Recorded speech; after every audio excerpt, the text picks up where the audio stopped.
what is up? I hope you're having an amazing week. Welcome to the first Ask Kimberly Q&A of 2017! Oh my god, I'm so glad that you guys are here. You were freaking bringing it yet again with the questions. You guys had so many insightful, great, creative, inspiring questions that I'm so excited to answer here today. So if you guys are new to the Ask Kimberly Q&A format, here's how it works. Every other week on social media, I put out a post calling for relationship questions, and then you guys ask your questions. It could be anything about dating, relationships, a personal question for me, and then every other week on YouTube in a video, I answer those questions. So this is the result of that Q&A. If you guys are new to the Ask Kimberly family in general, you should join the family. It's so much fun here. Everybody is so nice, and we always have like really good relationship discussions, and the people here are so inspiring and so cute and so happy. And click that little bell in the corner so that every time a new video comes out, you get notified and you can be part of it. Without further ado, you guys, let's get into question number 1. So the first question, you guys, is from Eliza Rova 11. She says, how do I get over an unhealthy crush? And look guys, she even has like our little bitmojis and she's blowing me a kiss. Thank you so much, Eliza. Ever since I put out the video last Wednesday on how to tell if your crush sucks, which by the way, I think it's good to move on if your crush totally sucks. All of you guys have been going crazy asking for a video on like actually how to get over your crush. So that video is coming ASAP. I think it's gonna be out in a few days after this video. So don't worry about it. I'm gonna go through a whole bunch of ways to actually move on from a crush. Okay, you guys? So that video is coming. One tip that I will give you right now, if you want to move on from a crush, one thing that you can do is start spending time with new people, whether it be dating or spending more time with other people that you could potentially have a crush on. This just takes the focus off of the person that you do have the crush on. We all know that when we spend a lot of time with someone, our feelings tend to get stronger. So if you remove yourself from that situation and start spending time with other people who inspire you and make you happy, that is a really great way to actually start the process of moving on.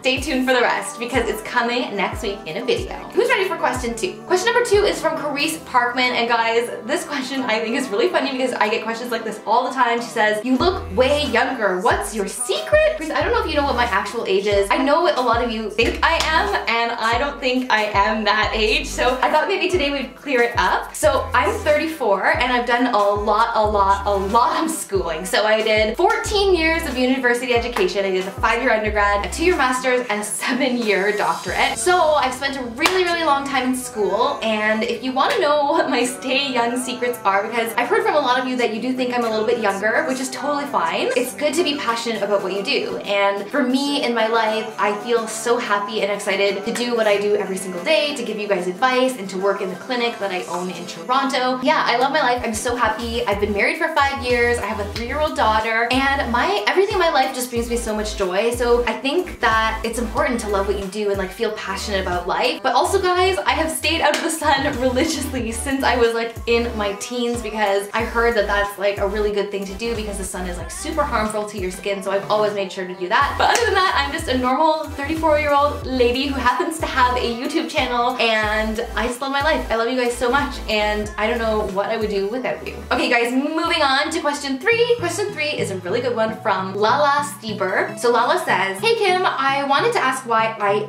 never get approached by guys. What am I doing wrong? It makes me feel so unattractive. Oh, poor girl. And she says, I love you. Lala, you are most certainly not getting approached by guys, not because you are unattractive, so put that thought out of your mind 1,000,000%. You do not need to worry about that because research shows that when you are approached by somebody in a situation, it is almost 100% of the time based on your posture and your body language, okay? So how open are you making yourself seem and feel in a room to other people? So if you think about the guys who you want to approach you, they do not want to be rejected by somebody that they approach. So if you look like the kind of person that may reject them, there's almost no chance in heck that they're ever going to approach you because they're worried about their own ego and getting rejected. So the more approachable you can seem, and you can do this by smiling, having an open posture, kind of standing and aiming your body toward the person who you want to approach you, this can make yourself seem more inviting and personable and friendly so that person seems more enticed to actually approach you. I know it can be super tempting when you were at school, walking down the hall, or even like in a mall or a public setting, to just look straight ahead and look like you've got something going on or like something to do. But that is almost always the wrong strategy because it makes you seem like you're busy, like you've got somewhere to go, like maybe you're going to meet someone or you have something else to do, and people don't want to interrupt someone that's like on the go or on the move. The more open you are, the more you look at people right in the eyes as you walk by, the more friendly and approachable you will come across. So I hope this helps. You should try out these tips and let me know how they go. The rest of you should try this out too because it actually really works, okay? Try it out. All right, you guys, question 4. This is a big question and I get questions like this literally all the time in my DM. It's just that not a lot of people ask these questions publicly because I think that there's a lot of like feelings that are around these types of questions. May XOX says, how do you know if you're a lesbian? You know, this can feel like such a huge question when you're going through it. And obviously I've worked with so many people and teens who are in this situation questioning their sexuality, whether for the first time or the second time or the third time. We as humans by nature can feel very comforted when we have a label to attach to ourselves because, you know, labels can be damaging, but they can also help us feel really good because we can identify with other people who share that label. So sometimes when we're growing up and questioning our sexuality, we want to be able to identify with a group of people so that we can understand a little bit more about ourselves. But when you're growing up, I think it's also important to stay open-minded to, you know, what you're actually feeling inside and which category you actually will end up fitting into. So your sexuality is about what gender of person you're attracted to. And if you're lesbian, it would mean that you're attracted to primarily women. I think if you are questioning your own sexuality, the best thing that you can do, in my opinion, is give yourself the time and space to actually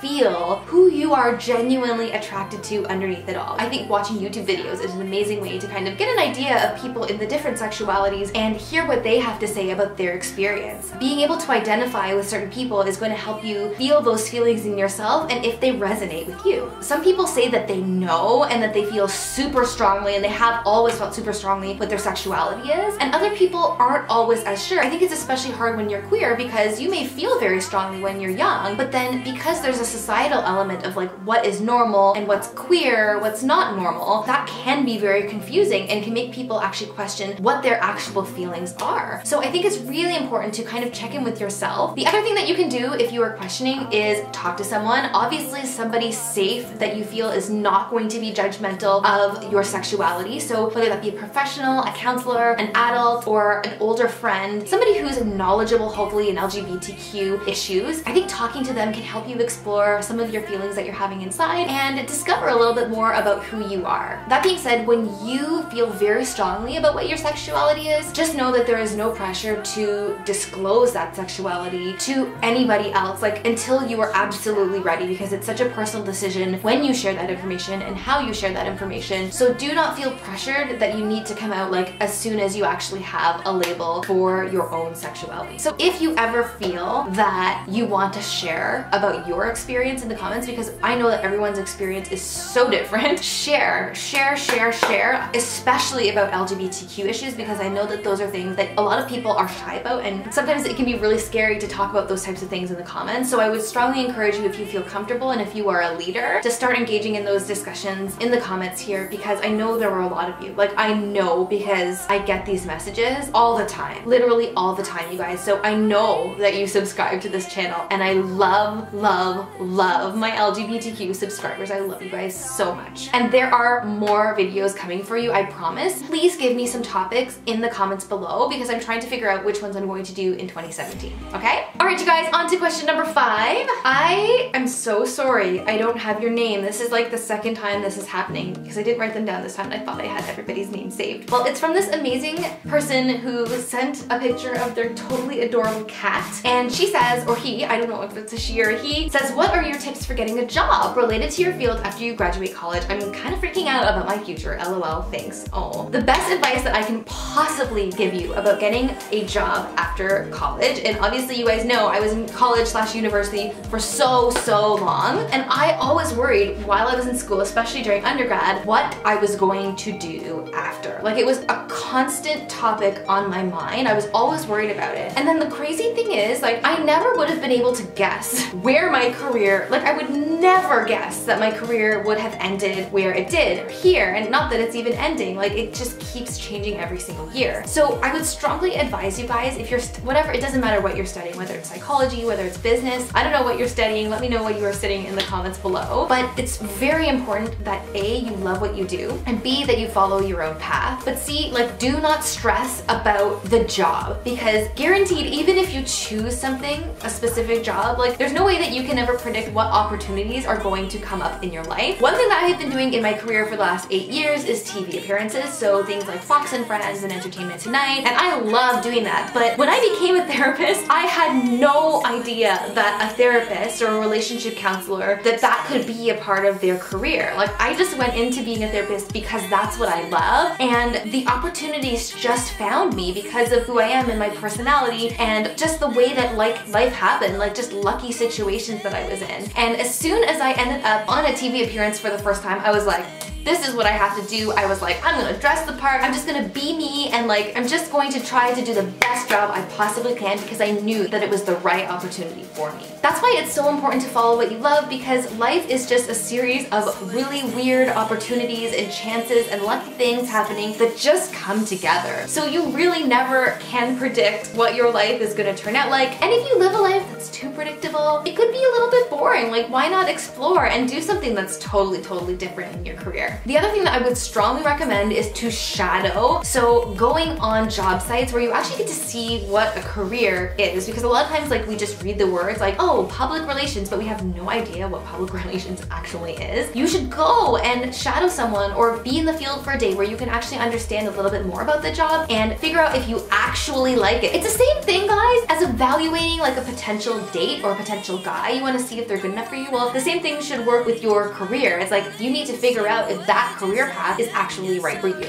My main message is just don't stress. Like, it's gonna be okay, and you're going to find your own career path, and it will be good as long as you follow your heart and do what you love. Okay guys, question 6. Oh my god, I'm so sorry. I forgot the name again, but this picture's so cute. It's like someone's really cool with jeans. Hi, I love your videos, and I was wondering that if you are looking for a serious relationship, should you just wait for that person or just date to get experience? Thank you. Aw. I think you should be dating. Okay? Well, first of all, you don't know if someone's gonna be the love of your life until you actually go on a date. I think it's important to actually get the experience of like being open-minded to love and getting to know somebody beyond like just their initial looks or like their initial appearance. Like, it's important to actually talk to them and ask them questions and find out a little bit more about them. So yes, absolutely, I think everybody should date before they settle down and meet the love of their life, because in dating you learn so much. You learn about yourself, you learn about what you're looking for in a partner, you learn about the world and what kinds of people are out there in the world. That doesn't mean that you need to go on multiple dates with anybody, but I do think the experience of actually just going on dates is a really good one where you can learn so much information and actually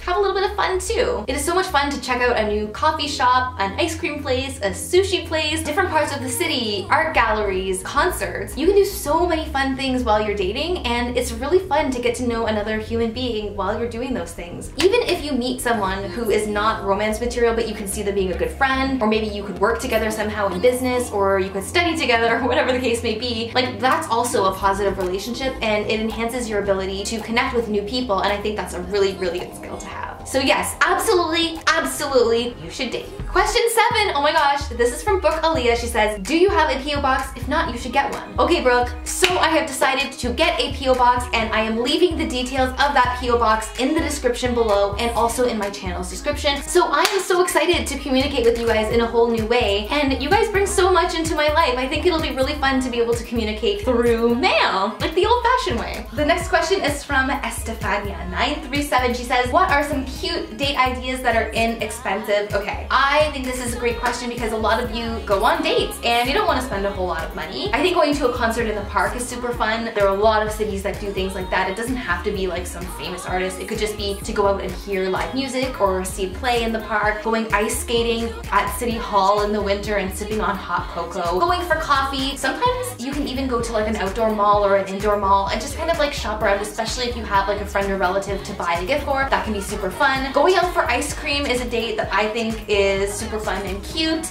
Going thrift shopping is really fun as well, to look for specific items. Going to a haunted house. Oh my god, I'm just like totally spewing out date ideas because I love dates so much. Nathan and I went on our very first date for mini putt, so I feel like that's a really inexpensive, fun date where you can really get to know someone. Just be creative with date ideas. I think the best dates are the least expensive ones because ideally you're not looking to like impress that person so much. Like it's really just so you can get a sense of who the other person is and like be able to talk to them and have a little bit of fun. If you guys want more date ideas, let me know and maybe we can do a whole video on it. Question number 9 is from Maya Alexander. She says, I feel like I always need to dress super dressy to impress guys. Is it okay to wear sweatpants and a sweatshirt, or does that make me come off as messy and lazy? Guys, so many of you have actually said stuff like this in my videos because you know I'm an advocate for dressing your best and putting your best foot forward in relationships, especially when it comes to your crush. But at the same time, like I also think on the other extreme, like you don't want to dress too dressy or trendy if that makes you feel uncomfortable, because the key to like being confident is to be in something that makes you feel good but also something that you're comfortable in. So either extreme can be detrimental. So I think like it's important to kind of land in a place that's in between the two. And I also think that it's not necessarily about like a specific item of clothing, like any sweatshirt is going to make you come off as lazy or unmotivated or something. It's not at all like that. For grooming, I think it's more about your overall first impression. So what are you doing on a daily basis? Like how well are you actually taking care of yourself? How much effort are you putting into